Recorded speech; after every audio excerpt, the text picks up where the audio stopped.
والإسلام ديني ومحمدا رسول الله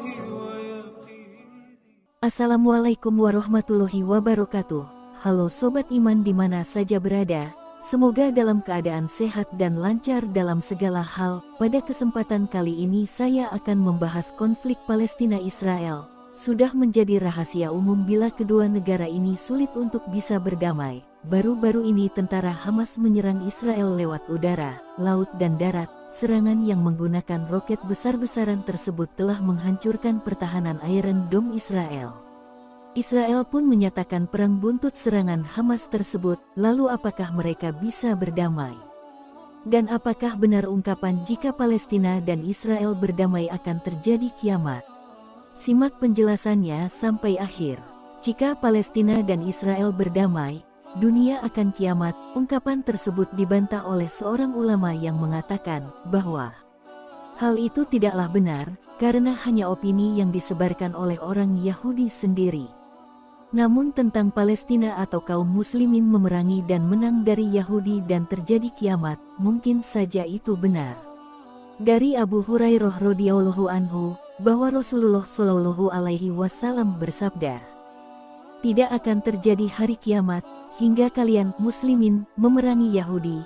Kemudian batu berkata di belakang Yahudi, "Wahai muslim, ini Yahudi di belakangku, bunuhlah." Hadis riwayat Bukhari dan Muslim dalam Sahih Jami' As-Saghir 7414. Hadis lain mengatakan, tidak akan terjadi kiamat hingga muslimin memerangi Yahudi, orang-orang Islam memerangi Yahudi, sampai Yahudi bersembunyi di balik batu dan pohon.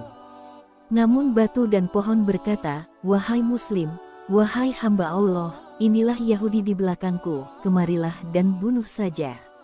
Kecuali pohon garkat yang tidak demikian karena termasuk pohon Yahudi. Hadis riwayat Muslim dalam Sahih Jami' As-Saghir 7427. Hadis tersebut dari kekuatan sanadnya termasuk hadis sahih tanpa perbedaan pendapat dan termasuk dari tanda-tanda kenabian Rasulullah Shallallahu alaihi wasallam.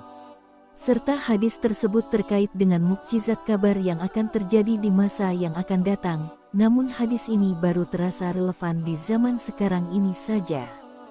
Sepanjang 14 abad lamanya setiap orang yang membaca hadis ini merasa sedikit kebingungan, sebab di masa mereka hidup, sejarah Yahudi tidak seperti sekarang yang menjadi negara kuat. Keangkuhan Bani Israel belum pernah ada dan baru muncul di abad 20 ini.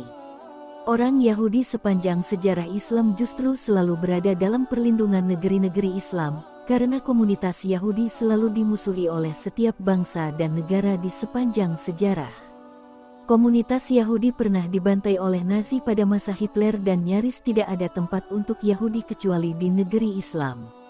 Hal ini dikarenakan hukum Islam melarang memerangi ahlu zimah kafir zimmi.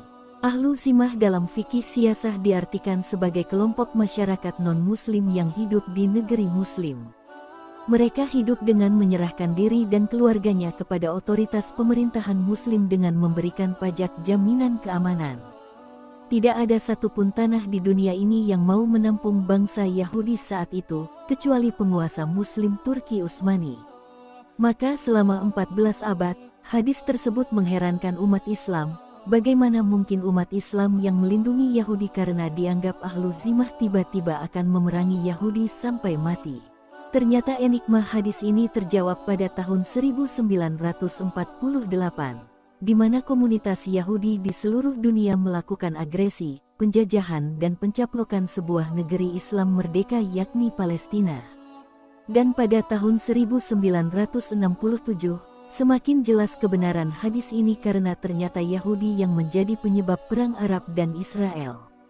Selain terkuatnya misteri hadis Rasulullah Shallallahu alaihi wasallam tersebut, hadis ini juga sangat tegas menyebutkan tentang kepastian kehancuran bangsa Yahudi.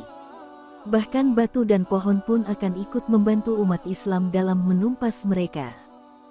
Karena itu, hadis tersebut juga menjadi pelipur dan pembangkit harapan umat Islam yang merasakan kebengisan Yahudi bahwa Yahudi akan dikalahkan dan merupakan kepastian karena ini hadis Rasulullah Shallallahu alaihi wasallam.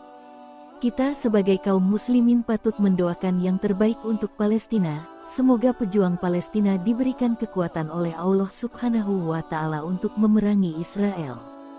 Demikianlah kisah yang dapat saya sampaikan. Semoga video ini menjadi amal jariah untuk kita semua. Akhirul kalam, wassalamualaikum warahmatullahi wabarakatuh.